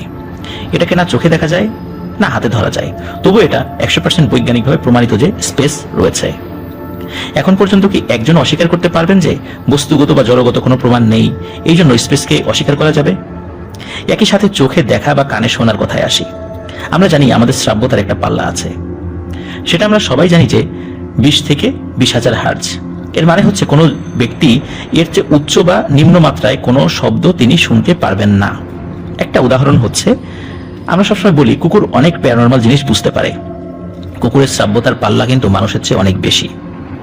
সুতরাং এমনও তো হতে পারে যে অশরীরীর যে সবগুলো করে সেগুলা 20-এর থেকে কম বা 20,000 হার্টজ থেকে বেশি, যার জন্য আমরা সেগুলো শুনতে পাই না, কিন্তু ওরা ঠিকই শুনতে পারে। আবার যদি চোখে দেখার কথা চিন্তা করি, সেটা হলো আলোক রশ্মির সবগুলোই কি আমাদের চোখে ধরা পড়ে? এর উত্তর হচ্ছে না। একটা কমন উদাহরণ হচ্ছে টিভির রিমোটের সামনের যে লাইটের মতো জিনিসটা থাকে, সেটা থেকে বের হওয়া আলো কখনো খালি চোখে দেখা যায় না, কিন্তু ক্যামেরায় দেখা যায়। যদি আমরা ডাইমেনশন দিয়েও চিন্তা করি, সেভাবেও প্রুফ করা যায়। এছাড়াও আরো অনেক অনেক দিক থেকে জিনিসগুলো চিন্তা করা যায়। এত লম্বা লম্বা ভূমিকা করে ফেললাম, আশা করি ক্ষমা সুন্দর দৃষ্টিতে দেখবেন। এখন চলে আসি মূল ঘটনায়। ঘটনাটি আমার বড় মামার কাছ থেকে সংগ্রহ করা। ঘটনাটি মুক্তিযুদ্ধের সময়কার ঘটনা। আমার বড় মামা সরকারি হাই স্কুলের টিচার ছিলেন। চাকরি সূত্রে তাকে থাকতে হতো সিরাজগঞ্জ জেলার কাজীপুর উপজেলার একটি গ্রামে।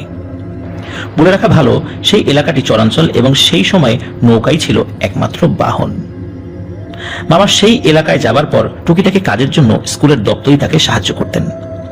এবং তার ছেলের সাথে ঘটে যাওয়া এই ঘটনা। ছেলেটার নাম ছিল আব্দুল জব্বার। জব্বারের প্রচুর মাছ ধরবার নেশা ছিল, আর সে সাধারণত তার আরো 3-4 জন বন্ধু মিলে রাতে মাছ ধরতে যেত। এমনভাবেই একটি রাতে তারা 4 বন্ধু গিয়েছিল মাছ ধরতে। তারা জাল পেতে রাখতো, আবার একটু কম পানির মধ্যে গিয়ে টেটা দিয়ে মাছ শিকার করত। মাছ ধরতে ধরতে একটি সময় তারা দেখতে পেল একটি বড় গজার মাছ। আসলে যারা মাছ শিকারী তারা কিন্তু অল্প আলোতেই মাছকে শনাক্ত করতে পারেন। তো মাছটি দেখার পরে তিনি ধীর পায়ে এগিয়ে টেটার এক ঝটকায় মাছটিকে গেঁথে ফেললেন। তিনি মাছটিকে গাঁথলেন ঠিকই, কিন্তু সমস্যা হচ্ছে ওইটার শক্তির সাথে তিনি পেরে উঠলেন না। তাই তিনি তার বন্ধুদের সহযোগিতা চাইলেন, কিন্তু তারাও 3 জন মিলেও মাছটিকে কোনোভাবেই নৌকায় তুলতে সক্ষম হলেন না। ধস্তাধস্তির একটি পর্যায়ে মাছটিকে তারা তুলতেই পারলেন না, এবং একটি পর্যায়ে কি হলো, ওই ট্যাটার ফলাসহ ভেঙে ওই মাছটি পানিতে চলে যায়। খুব সম্ভবত ওই ট্যাটার লাঠিটি দুর্বল ছিল বা কিছু একটা হবে। তো তারপরে আর অস্বাভাবিক কিছুই হলো না। ওনারা অন্যান্য জাল আর কোচ ব্যবহার করে মাছ ধরে বাসায় ফেরত আসলেন। ওনারা ঘটনাটা স্বাভাবিকভাবেই নিলেন, কারণ এমন ঘটনা হামেশাই ঘটে। জাল ছিঁড়ে মাছ চলে যায়, বড়শির ছিপ সহ মাছ চলে যায়, তারপরে বড়শির ছিপ মাঝখান থেকে ভেঙে যায়, তারপর সেই ভেঙে যাওয়া অংশটুকু একটা অংশ হাতে থাকে, বাকি অংশটা মাছে নিয়ে চলে যায়। এটা কিন্তু খুব স্বাভাবিক ব্যাপার। আর ট্যাটা দিয়ে মাছ ধরতে গেলেও এই ঘটনাটি হরহামেশাই ঘটে। এই কারণে বিষয়টি সবাই স্বাভাবিকভাবে নিয়েছিলেন। কিন্তু ঠিক 2 রাত পর থেকে শুরু হলো একটা আজব ঘটনা। জব্বার তার বাড়িতে ছিলেন এবং মাঝ রাত থেকে তার দরজায় খটখট করে শব্দ শুরু হলো, ঠিক আমরা যেভাবে নক করি দরজায় সেভাবে, কিন্তু একটু সময় বিরতি বেশি দিয়ে। এখানে বলে রাখা ভালো, আগের দিনে মাটির ঘরগুলোতে দরজার চৌকাঠের নিচে একটু মাঝারি আকৃতির ফাঁকা অংশ থাকতো ঝাড়ু দিয়ে ময়লা বের করে দেওয়ার জন্য। তো যাই হোক, জব্বার সাহেব দরজা খুলে বের হওয়ার আগে ডাক দিলেন, কে ওখানে? কিন্তু বাইরে থেকে কোনো উত্তর আসলো না। তিনি উঠে দরজা খুলে বাইরে কাউকে দেখতে পেলেন না। খুবই অবাক হলেন। তো তিনি দরজা বন্ধ করে আবার ভেতরে চলে এলেন, কিন্তু না, একটু পরে আবার শুরু হলো সেই খটখট শব্দ। এবার তিনি রীতিমতো বিরক্ত হয়ে দরজা খুললেন ঠিক, কিন্তু তার নজর গেল দরজার নিচের দিকে। তিনি দেখতে পেলেন একটি সাপ তার দরজার ফাঁকা অংশ দিয়ে ভেতরে ঢুকবার চেষ্টা করছে, যেটা চৌকাঠের মাঝখানের সেই অংশটা যেখান দিয়ে ময়লা বের করে দেয় ঘর ঝাড়ু দিয়ে, সেই দিক দিয়ে ঢোকার চেষ্টা করছে। আর খুবই অবাক করার বিষয় হচ্ছে যে ওই সাপের মাথার কাছাকাছি একটি জায়গায় সেই ট্যাটার ভাঙা অংশ, যেটা ভেঙে গজার মাছ চলে গিয়েছিল, উনি ওনার ট্যাটার ওই নিচের অংশটা খুবই ভালো করে চিনতেন। উনি দেখতে পেলেন সেই জিনিসটি ওই সাপের পিঠে লেগে আছে, যেটা ওই মাছের পিঠে ছিল। ঠিক এই কোচটির কারণেই বা এই ট্যাটাটির কারণেই সাপ ঘরে ঢুকতে পারছে না, কারণ ওইটা একটু বড় ছিল, নিচ দিয়ে আটকে যাচ্ছিল সে যখন ঢুকতে যাচ্ছিল। আর তা না হলে সে কিন্তু ঘরে ঢুকে পড়তো। এটি দেখার পর উনি চিৎকার করে ওঠেন ভয়ে এবং পেছনে সরে যান। ওনার স্ত্রী ঘুম থেকে উঠে সেটিও দেখতে পান এবং ভয়ে আটকে ওঠেন। তারা বুঝতে পারেন এটা মাছও নয়, এটা সাপও নয়, এটা অন্য জগতের একটি জিনিস। তখন জব্বার সাহেব আয়াতুল কুরসি পড়তে পড়তে সাহস করে হ্যাচকা টানে ওই কোষটি খুলে নেন, মানে ওই ট্যাটার ওই অংশটি খুলে নেন। আর তখনই ওই সাপটি লাফ দিয়ে পেছনে সরে যায় এবং উঠোনের মধ্য দিয়ে আবার বাড়ির এক পাশ দিয়ে বের হয়ে চলে যায়। উনি সাহস করে হাত দিয়ে ওই ট্যাটার ওই অংশটা যে বের করতে পেরেছিলেন, এই সাহসটা আসলে কয়জন মানুষ করতে পারে? উনি এটাও বুঝতে পেরেছিলেন যে এই জিনিসটি যদি আমি বের না করে নেই তাহলে অনেক বড় ক্ষতি হয়ে যাবে আমাদের। যাই হোক, এই ঘটনার বেশ কিছুদিন কেটে যায়, নতুন করে আর কিছুই ঘটে না। তবে জব্বার সাহেব ক্যাটা দিয়ে মাছ ধরাটা একদম বন্ধ করে দেন। এর কিছু বছর পর জব্বার সাহেব আলাদা করে বাড়ি তৈরি করেন এবং বাড়িটি ছিল তার আগের বসত বাড়ি থেকে বেশ খানিকটা দূরে। তারা অনেকটা জমি জুড়ে তরমুজ এবং বাঙির চাষ শুরু করেন। সেটি পাহারা দেওয়ার জন্যই মূলত এই বাড়িটি করা। এভাবে একটি সিজন চলে যাওয়ার পর জব্বার সাহেব ঢাকায় একটি গার্মেন্টসে চাকরির জন্য চলে আসেন। বাড়িটি ওভাবেই ছিল, ওই বাড়িতে রেখে আসলেন শুধু তার স্ত্রী এবং সন্তানদের। মাঝে মাঝে জব্বারের মা এসে ওনার স্ত্রী এবং সন্তানদের সাথে থাকতেন। কখনো বা তার বাবা মা একসাথে চলে আসতো, আবার কখনো বা জব্বারের স্ত্রী সন্তানরা অন্য কোনো আত্মীয় স্বজনের বাড়িতে বেড়াতে যেত যখন জব্বার থাকতো না। তো জব্বার সাহেব মাঝে মাঝে গ্রামে আসতেন। উনি প্রায় প্রত্যেকবারই রাত করে বাসায় আসতেন, আর রাত করে বাসায় ফেরাটাই ওনার জন্য একদম সাধারণ ব্যাপার হয়ে গিয়েছিল। এভাবে একদিন হুট করে মধ্যরাতে জব্বার সাহেব তার বাড়িতে ফিরলেন। ওই দিন আবার জব্বারের মা এবং বাবা দুজনই বাড়িতে ছিলেন। তবে সাধারণত জব্বার যে সময় বাসায় ফিরত তার চেয়ে ওই দিন একটু বেশি দেরি করে ফিরেছিল। তো যাই হোক, জব্বার সাহেব ফেরার সময় বড় দুটো মাছ কিনে আনেন।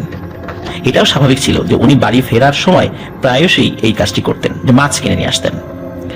ওই দিন আবার এসেই এক অদ্ভুত আবদার করে বসলেন। ঘরে ঢুকেই ওনার স্ত্রীকে বললেন, তুমি রান্নার প্রস্তুতি নাও, আমি মাছ ভাজা খাবো, আমি তোমাকে হেল্প করছি। মাকে ডেকে তুলে তোমরা কাজ শুরু করো, আর আমি মাছ কেটে দিচ্ছি। উনি আসলে মাছ কাটায় অতটা পারদর্শী ছিলেন না। তো জব্বার সাহেবের স্ত্রী খুবই অবাক হন যে সে আবার মাছ কাটা শুরু করলো কবে। তিনি ভাবেন যেহেতু ঢাকায় থাকে, মেসে রান্নাবাড়া করতে হয় অনেক সময়, মাছ কাটা হয়তো শিখে গিয়েছে। এই বিষয়টি নিয়ে উনি কোনো প্রশ্ন করেন না। তো যাই হোক, কথা মোতাবেক উনি মাছ কাটতে লেগে গেলেন উঠোনের মাঝখানে, আর ওনার স্ত্রী চুলায় আগুন জ্বালানো শুরু করলেন রান্নাঘরে। ওনার স্ত্রী চুলা জেলে কোনো একটি কারণে ঘরে যাবার জন্য যখন উঠে হাঁটা দেওয়া শুরু করেন, তখন তিনি একদম স্তম্ভিত হয়ে যান। ওনার স্ত্রী দেখেন জব্বার মাছ কাটছেন ঠিকই, কিন্তু ওই মাছ তিনি পাত্রে রেখে না দিয়ে কাঁচা মাছ চিবিয়ে চিবিয়ে খাচ্ছেন, আর তার মুখের দুই দিক দিয়ে রক্ত গড়িয়ে পড়ছে, আর জব্বার জিভ দিয়ে সেই রক্ত আবার চেটে চেটে খাচ্ছে। জব্বারের জিভটা ছিল অনেক বেশি লম্বা। এই ঘটনা দেখে তার স্ত্রী চিৎকার করে ঘরের দিকে দৌড়ে যান। ওনার চিৎকারে তার শ্বশুর শাশুড়ি ঘুম থেকে উঠে পড়েন এবং বাইরে বেরিয়ে আরো বিভৎস দৃশ্য দেখেন সবাই মিলে। ওরা দেখেন যে ওই জব্বারের জিভটি আরো অনেক বড় মনে হচ্ছে এখন, আর জব্বার রূপী ওই প্রাণীটি হো হো করে হাসছে এবং বিশ্রী ভাষায় গালিগালাজ করছে। জব্বারের বাবা তখন বুঝতে পারেন যে কি ভয়ানক বিপদে তারা পড়েছেন। তখন তিনি জোরে জোরে দোয়া পড়তে থাকেন এবং দোয়া পড়তে পড়তে জব্বারের মাকে নিয়ে এবং তার পুত্রবধূ এবং নাতি নাতনিদের নিয়ে তিনি বাড়ির গোয়াল ঘরের দিকে চলে যান। উনি তাদেরকে বলেন যে দুষ্টু জিনেরা নাকি গরু মহিষ এদের কাছাকাছি আসতে চায় না। তো ওনারা ওই গোয়াল ঘরের মধ্যে গিয়ে জোরে জোরে দোয়া দরুদ পড়তে থাকেন। এভাবে কিছুক্ষণ চলে যায়, আর ওই সময়ে ওই জব্বারের মতো ওই অবয়বটি ওদের চারদিকে ঘুরতে থাকে, কিন্তু ওদের কাছে আসে না, দূর থেকে গালিগালাজ করতে থাকে। এভাবে কিছুক্ষণ চলার পর জিপটি গালি দিতে দিতে দূরে চলে যায়, কিন্তু ওনারা গোয়ালঘর থেকে বের হন না। একবারে ফজরের আজানের পর বের হন। এরপর জব্বার সাহেবের বাবা উনি ওনার ছেলের সাথে যোগাযোগ করেন এবং জানতে পারেন ওই দিন তিনি গ্রামে আসেননি। পরবর্তী একজন বিজ্ঞ ব্যক্তির সাথে বিষয়টি নিয়ে আলোচনা করলে জানা যায় এটা হচ্ছে সেই জিনটি যেই জিনটিকে জব্বার আঘাত করেছিল ক্যাটা দিয়ে, এবং সে এসেছিল প্রতিশোধ নেওয়ার জন্য তার পরিবারের উপরে। তো এটি ছিল ঘটনা। অসংখ্য ধন্যবাদ ডাক্তার আহসান হাবিব তরুণ ভাইকে, তিনি ঘটনার শুরুতে চমৎকারভাবে কিছু ব্যাখ্যা করেছেন, আর মাছ ধরা কেন্দ্রিক চমৎকার একটি ঘটনা আমাদের সাথে শেয়ার করেছেন। তবে এই ঘটনাটি আমার কাছে বেশ অন্যরকম লেগেছে, কারণ সাপ হয়ে আবার বাড়িতে আসা এবং সাপের মাথা থেকে একটু নিচ দিকে পিঠের কাছাকাছি এই ট্যাটার বাকি অংশটা যেটা ভেঙে গিয়েছিল সেটা থাকা, আবার উনি সাহস করে সেটা বের করতে পেরেছিলেন, এটিও কিন্তু খুবই অদ্ভুত একটি ঘটনা। তো এখান থেকে আরো একটি নতুন বিষয় আমি জানতে পারলাম, যেটি আমারও ওইভাবে জানা ছিল না। সেটি হচ্ছে যে আমি এটা জানতাম যে যদি কোনো কৃষক তার গরু বা মহিষ নিয়ে মাঠে থাকে, সে যদি ওই মহিষের দড়ি বা গরুর দড়ি ধরে দাঁড়িয়ে থাকে, তাহলে দুষ্ট জিনপুরীরা তার কাছে আসে না। কিন্তু আমার এটা জানা ছিল না যে শুধু গরু বা মহিষ এগুলো যদি থাকে, এদের কাছে গেলে ক্ষেত না এমনি এদের কাছে গেলে দুষ্ট জিনেরা তাদের কাছে আসে না। তো এটা নতুন করে জানলাম। তবে হ্যাঁ, এটা সত্য যে ভয়ানক পিশাচ প্রকৃতির জিন যেগুলো, এরা কিন্তু গরু, ছাগল, মানুষ যে কাউকে আক্রমণ করে বসে এবং খেয়ে ফেলে। তবে সেই ধরনের পিশাচ প্রকৃতির জিন অত্যন্ত ভয়ানক হয় এবং এরা পরিমাণেও কম হয়, বিশেষ বিশেষ কিছু জায়গায় এদেরকে দেখা যায়। তো যাই হোক, আশা করছি প্রিয় লিসেনার্স এই ঘটনাটি আপনাদের ভালো লেগেছে।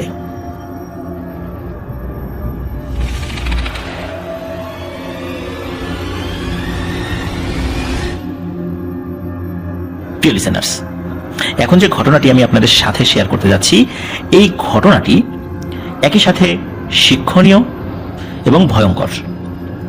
শিক্ষণীয় এই কারণে বলছি যে আমরা অনেকেই বিভিন্নভাবে প্যারানর্মাল বিষয়ের শিকার হই, আর এ থেকে বাঁচতে গিয়ে আমরা বিভিন্ন তান্ত্রিকের আশ্রয় নেই। আর এই তান্ত্রিকরা তাদের রিচুয়াল করার কথা বলে আমাদের কাছ থেকে মোটা অঙ্কের টাকা হাতিয়ে নেয়। কাজের কাজ তো কিছু হয়ই না, উল্টো টাকা গচ্ছা যায় এবং মানুষ সর্বশান্ত হয়, আর এর ভেতর দিয়ে সমস্যা আরো বাড়তে থাকে। এমনই একটি ঘটনা এখন আপনাদের সাথে ইনশাল্লাহ শেয়ার করতে যাচ্ছি।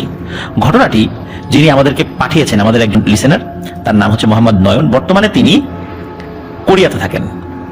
ওনার বাড়ি বরিশাল জেলার উজিরপুর থানার ঝালকাঠি গ্রামে, আর ঘটনাটি ঘটেছিল একই থানার কালীহাতি গ্রামে। তো আমরা এই ঘটনাটি ওনার মতো করে বললে আপনাদের বুঝতে সুবিধা হবে, তাই ওনার মতো করেই আমি ঘটনাটি বলছি। আজ আমি আপনাদের সাথে এমন একটি ঘটনা শেয়ার করব যা আমার চোখে দেখা ও আমার নানি শাশুড়ির কাছ থেকে শোনা একটি সত্য ভয়ঙ্কর ঘটনা। আমি এটাকে কোনো গল্প বা কাহিনী বলবো না, কারণ এটা এক আর্মি সদস্যের সাথে ঘটে যাওয়া এবং তার পরিবারের সাথে ঘটে যাওয়া একটি খুবই করুণ সত্য ঘটনা। 2000 সালের আগের ঘটনা এটি। আমার বাড়ি বরিশাল জেলার উজিরপুর থানার ঝালকাঠি গ্রামে। ঘটনাটি মূলত আমার শ্বশুর বাড়ির পাশের একটি বাড়ি নিয়ে। যাই হোক, এবার মূল ঘটনায় আসি। আমি 2020 সালে যখন বিয়ে করে শ্বশুর বাড়ি বেড়াতে যাই, তখন প্রায় আমার নানা এবং নানি শাশুড়ির কাছে এরকম ভৌতিক ঘটনা শুনতে চাওয়ায় তারা নানা উপায়ে এড়িয়ে যায় এবং বলে এগুলো তারা জানে না। তবে ওই এলাকার কিছু লোকের সাথে তখন পরিচিত হওয়ার কারণে তাদের কাছে ঘটনা আমি শুনতে চাই। তখন তারা বলে, তোমার নানা ও নানি শাশুড়ি তো এমন অনেক ঘটনার সাক্ষী, তো তাদের কাছে গিয়ে তো শুনতে পারো, ভালো করে ধরো, ভালো ভালো ঘটনা শুনতে পাবা। তখন আবারও যখন তার নানি শাশুড়ির কাছে জিজ্ঞেস করলেন, তখন তার নানি শাশুড়ি বলল, এতই যখন শুনতে ইচ্ছা হয় বা জানতে ইচ্ছা হয় তাহলে শোনো বলছি। তখন শ্বশুরবাড়ির লাগোয়া একটি পরিত্যক্ত বাড়ি দেখিয়ে বলে, ওই যে বাড়িটা দেখছো, ওইটার একটা ঘটনা আছে যা আমরা সকলেই দেখেছি। আর ওই বাড়িতে এখন কেউ থাকে না। ওই বাড়ির লোকজন ভয়ে এখানে তো থাকেই না, তাও প্রায় 15 থেকে 16 বছর হয়েছে। আর এই বাড়ির আশেপাশে যারা থাকে কখনো কখনো তারা কিছু না কিছু দেখতে পায় বা অনুভব করতে পারে। তখন আমার নানি শাশুড়ি আমাকে বিষয়টি বলে। ঘটনাটি আমার নানি শাশুড়ির ফুফাতো ভাই এর সাথে ঘটেছিল।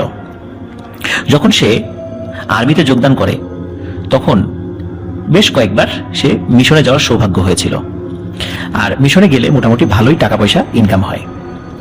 তো মিশন শেষে যখন বাড়িতে আসতো, অনেক টাকা পয়সা, স্বর্ণের গহনা ইত্যাদি নিয়ে সে বাড়িতে আসতো। আর তার 2 ছেলে ও 1 মেয়ে ছিল। তাছাড়া তার পৈতৃক সম্পত্তি ও নিজের টাকা মিলিয়ে যেসব জায়গা জমি কিনেছিল তার পরিমাণও ছিল অনেক। পারিবারিকভাবে সে ধনী ছিল বলা চলে। সেই সময় তার ফ্যামিলি বাসা থেকে বরিশাল যাওয়ার জন্য একটা রিক্সা রিজার্ভ করে রাখতো। যদিও বা দূরত্ব অনেক বেশি ছিল, কিন্তু ওইভাবে রিক্সায় বরিশাল শহরে যাওয়াটা সেই সময় ছিল বেশ ব্যয়বহুল এবং বিলাসিতা। একবার তার ছেলের জন্য একটা সাইকেল কেনে।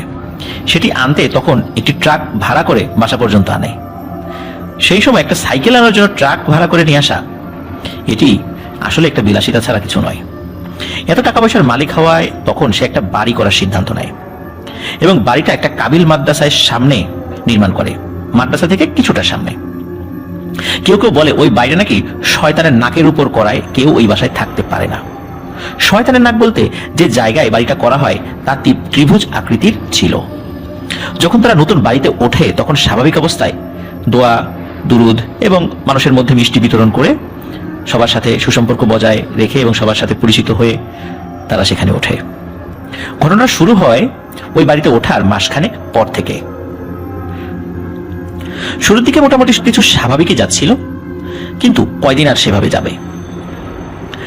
উনি আর্মির চাকরি করার কারণে তিনি বেশিরভাগই তার কর্মস্থলে থাকতেন এবং তার বাড়িতে তার বউ এবং 3 বাচ্চা থাকতো। তার বউ প্রায় রাতেই শুনতে পেত ঘরের মাঝখানে নুপুর পরে কেউ নাচছে। সে প্রথমে এটাকে মনের ভুল ভেবেছিল, কিন্তু তার ভুল ভাঙে তখনই যখন সে প্রায় একই রকম শব্দ পেত। কিন্তু রুমের বাইরে বের হয়ে শব্দ কোথা থেকে আসছে তা দেখার সাহস হয়নি কখনো। এক রাতে সে ওয়াশরুমে যাওয়ার পর, যখন ওয়াশরুমে সে যায়, মূলত হঠাৎ করে সে ফিল করে তার গায়ে কেউ পানির ছিটা দিচ্ছে। যেহেতু সে ঘুম থেকে উঠে ওয়াশরুমে গিয়েছিল, তার ভিতরে একটা ঘুমের ভাব ছিল।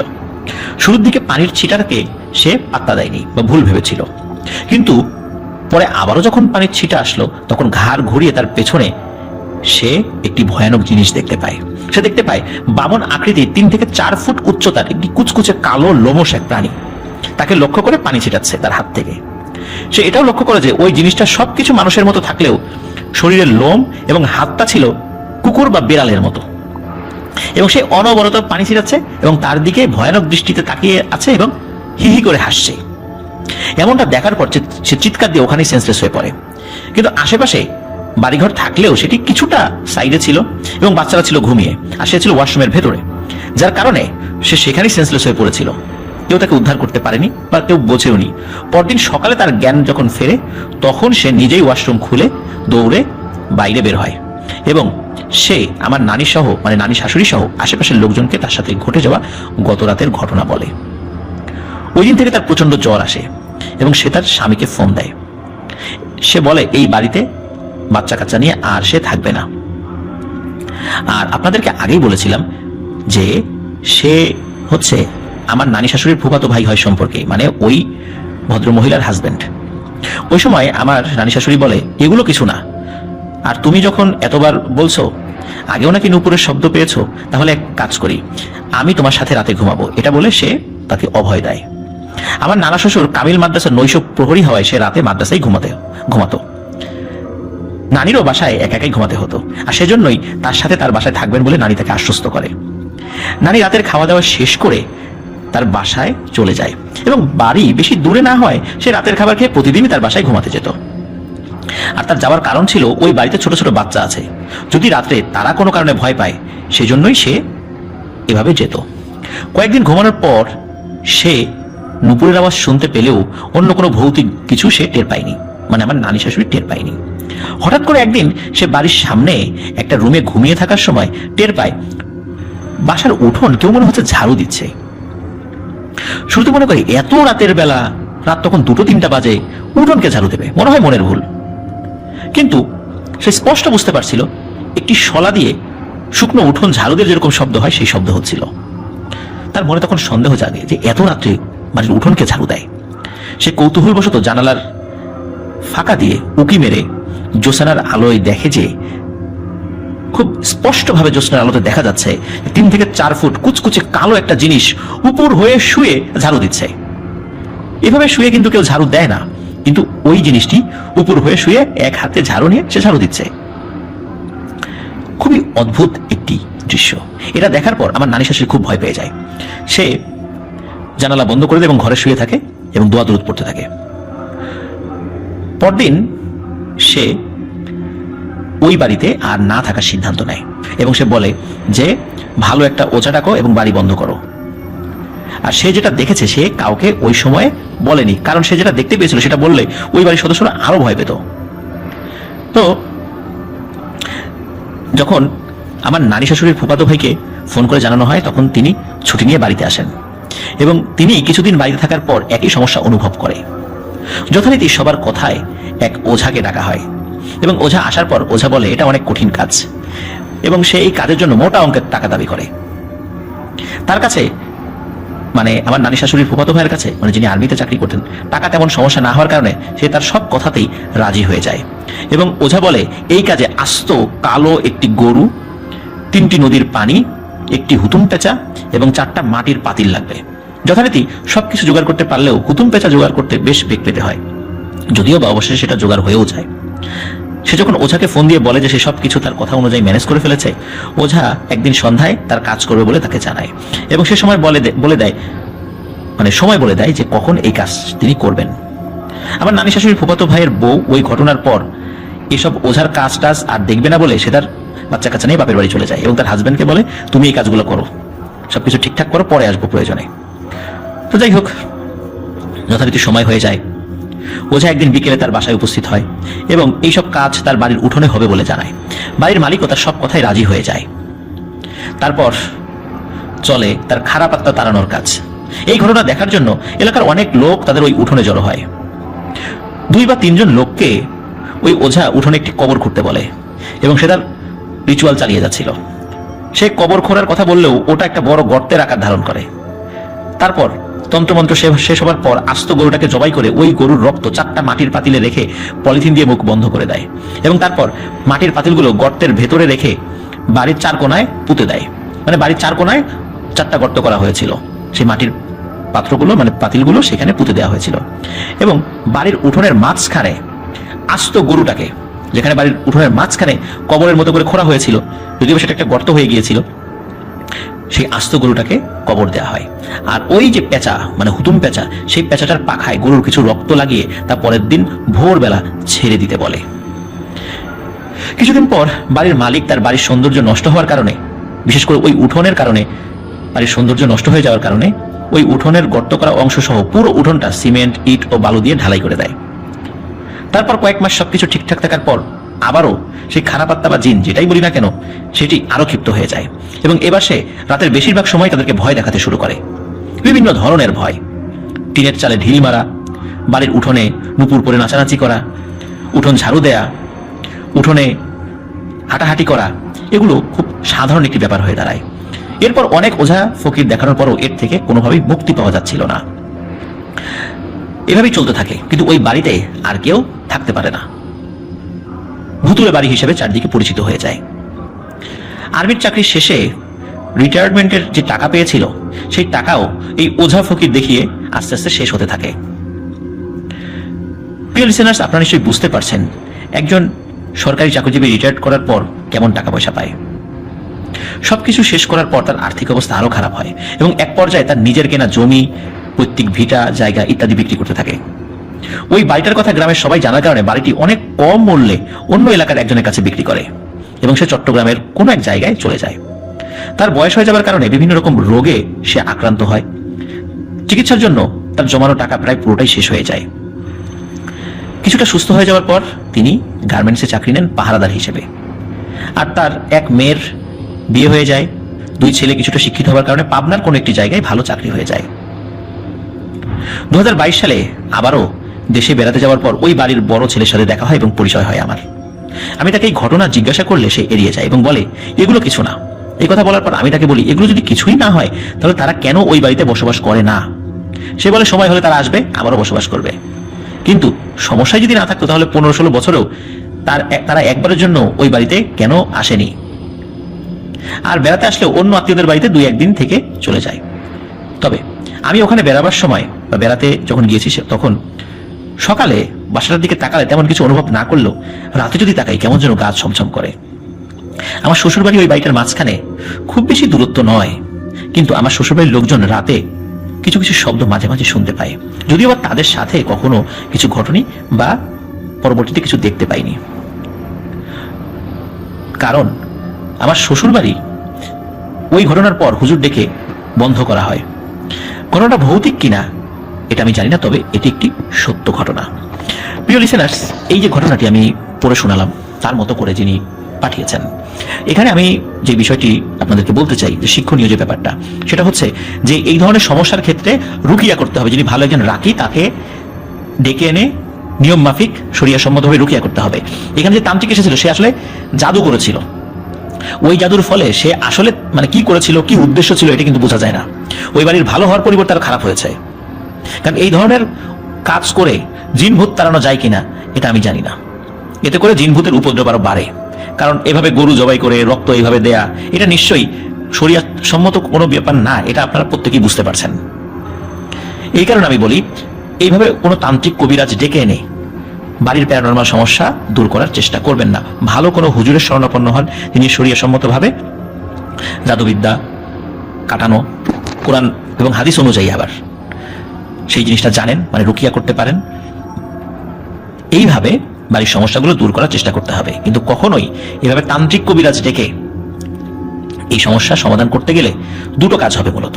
এক, এই সমস্যার সমাধান না হয় সেটা বাড়বে।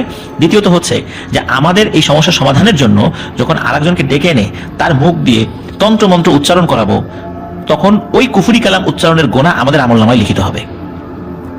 সুতরাং আমরা নিশ্চয়ই বুঝতে পারছি বিষয়টা কতটা ভয়াবহ। এই জন্য আমি বলছি যে এই ঘটনাটি ভয়ানক অবশ্যই, কিন্তু সেই সাথে শিক্ষণীয়। এই কারণে আমি এই ঘটনাটি আপনাদেরকে পড়ে শোনালাম। আশা করছি এই ঘটনা থেকে আমরা যে শিক্ষাটা পেলাম সেটি আমাদের ব্যক্তি জীবনে বা আমাদের আশেপাশের পরিচিত যদি কারোর সাথে আমাদের সমস্যা হয়, আমরা তাদেরকে ঠিক পরামর্শটা দিয়ে হেল্প করতে পারবো ইনশাল্লাহ। প্রিয় লিসেনার্স, আশা করি আমাদের ঘটনা আপনাদের ভালো লেগেছে। ঘটনা ভালো লাগলে লাইক, কমেন্ট ও শেয়ার করে আমাদের সাথে থাকুন। পরবর্তী ঘটনা শোনার আমন্ত্রণ জানিয়ে আজকের মতো এখানে বিদায় নিচ্ছি। আসসালামু আলাইকুম।